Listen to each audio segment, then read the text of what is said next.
Hello. I woke up a little early today for me. It's 12:30 in the afternoon, I'm working on the arm, mainly trying to make the hand a little bit thicker and the fingers blend in a little bit better. Still going to put quite a few more layers on it, but this is not going to be that thick.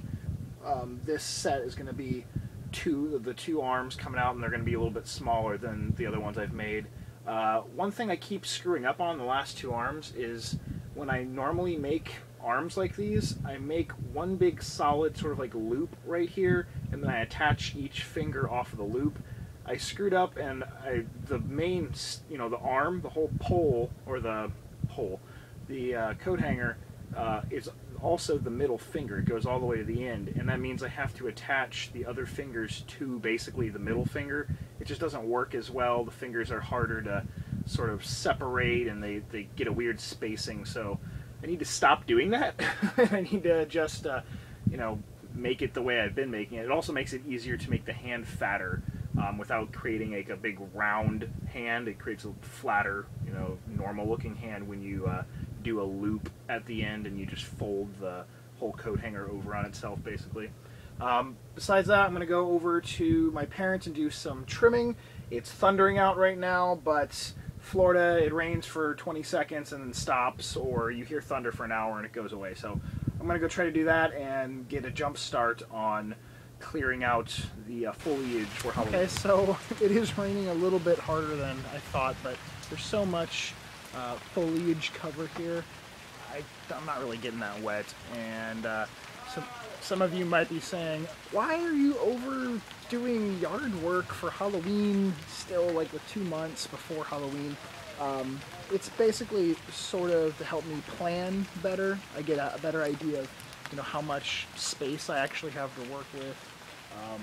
And I'm going to do a lot of trimming, and then by the time Halloween comes around, there'll only be maybe a few branches to trim compared to a crap ton. And I got to clean up the ground. I mean, the ground has tons of palm frond and stuff all over it. So I'm kind of cool about doing my haunt over at my parents' house since I was a kid is I planted a lot of these trees out here. Some with my parents, and then after a while I just got into building this jungle up out here. So I literally grew my haunted house. I mean, this is what I use as a lot of my walls, and I tie the jute netting to, and spider webs and all that kind of crap. So it's just like nostalgic to be able to come back in here and every year and see how much this shit's grown. And I can 5-10 years ago I could barely walk under some of these trees, and now they're way above my head, so that's really fun. Also, this little string right here is a leftover from not being able to put up a prop last year. I had rigged this whole tree with there's some other piece of string hanging in it. There was supposed to be a flying crank ghost in here, and the rain, what it's doing right now, made that not happen. So I'm going to trim these cords down because that ghost that was going to be here is going to be in this window this year. So it's going up no matter what. No matter if it's a thundering lightning storm on Halloween night, it'll be up this year. Speaking of ghosts, the guy that actually built the ghost I'm talking about, Johnny, on his website was johnnysghosts.blogspot.com, I believe. He posted a couple things on his blog over the last couple months, hinting that he might be back into Halloween. Now, if you don't know, he had stopped building props and doing a haunt a couple years ago, but there's a post that says, I am not a ghost.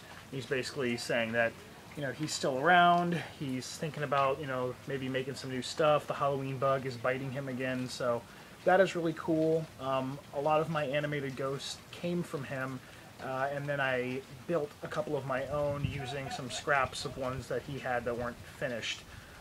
So I'm looking forward to maybe, him doing an actual haunt again this year and seeing some new creations from him.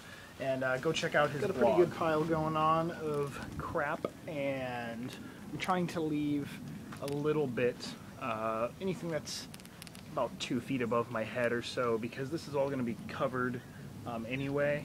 And the more I can have blocking out, ambient street light, and I'm gonna have lights up above this section, but I want them to only shine through in certain parts, so the more coverage above, the better. But these trees are all good, and also I try to leave a few of the bigger branches hanging down, so I have some stuff to actually tie things from. This tree, this cypress tree right here, is actually dead now, so it'll be here for at least this Halloween. It's not going to rot away before then, I hope. I see little termite holes and stuff going on in it, but it probably won't last for more than another year. So I'm trying to figure out, like, I have a whole scene that I want to hang up from up here, and I might have to do some clever line rigging between these fishtail palms and the tall palm trees over there, and just like run a cable across that whole section and then hang down the I want to have a skeleton sitting in cargo netting, basically, and spinning around, sort of like he was captured. At least that's the idea. Trying to balance out the trimming of certain trees, like this one that has a lot of really sharp palm branches on it that easily can cut someone or get snagged on a costume or something, because people have to walk. They're going to walk right back through here, and then this is going to be like the end final scare zone candy area. But you know, I don't want to trim too much, because then you can see right through the tree from the street and be able to see, you know, this whole area and what's going to happen in it. But it's the trees keep growing and growing closer together, so this little gap right here is sort of getting smaller and smaller each year. But I need to make sure that none of this stuff down here can snag on anybody or cut them. That's the last thing I want, is some little 3-year-old kid cutting his arm open because I forgot to trim a couple of branches. That's all I'm going to do for out here today. The mosquitoes are starting to bite. I got to get all that into the trash can or chop it up in smaller bits. But it's pretty cleared out in here. This is not done. There's still a bunch of dead branches all hanging up in these trees, and I have to trim this entire fishtail palm, so it's a actual pathway into this area. But that's all I'm doing for today. I've been talking a lot about barbed wire and needing to buy barbed wire.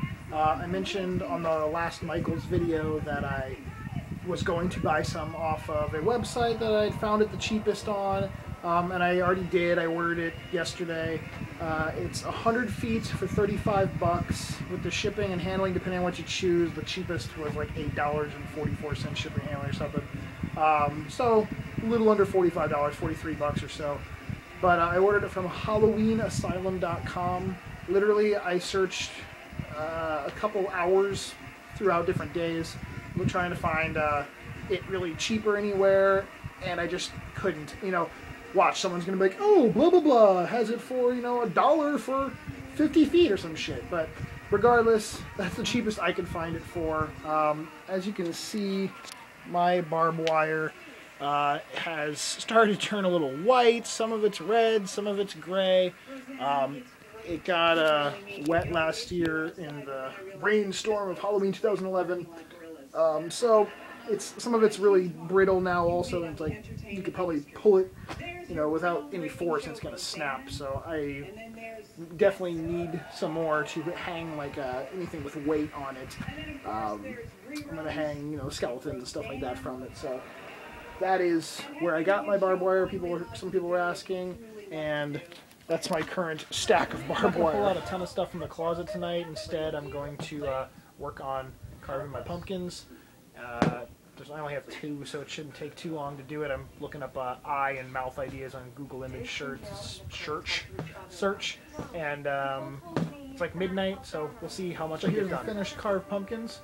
This one is like a super classic jack-o'-lantern face, just sort of like skeleton teeth and big open eyes. Over the last few years, I've been going for more like just simplistic faces. One, they're easier, you know, to carve on these foam pumpkins that sort of push. When you carve in, they push in, kind of collapsing on themselves if you try to go too detailed. I was using a Dremel tool for last year's This year I kind of wanted that little more rough cut look to him, not so smooth. And then the other one, the smaller one, I actually went more detailed on. I gave him narrow little squinty eyes and gnarled, sort of like, almost like flame-like teeth. I realized that all the small ones I have very simplistic faces, and some of the bigger ones had more detailed ones, so I wanted to switch it up and do a little different. And I can still squeeze in, like the teeth are very flexible. I can still squeeze in an LED candle into his mouth, and obviously this guy's friggin' eyes and everything are totally big enough. So that's it. That's all I'm going to do over here tonight. Like I said, I have editing to do for future content on my channel. So thank you for watching. Talk to you guys later. Peace.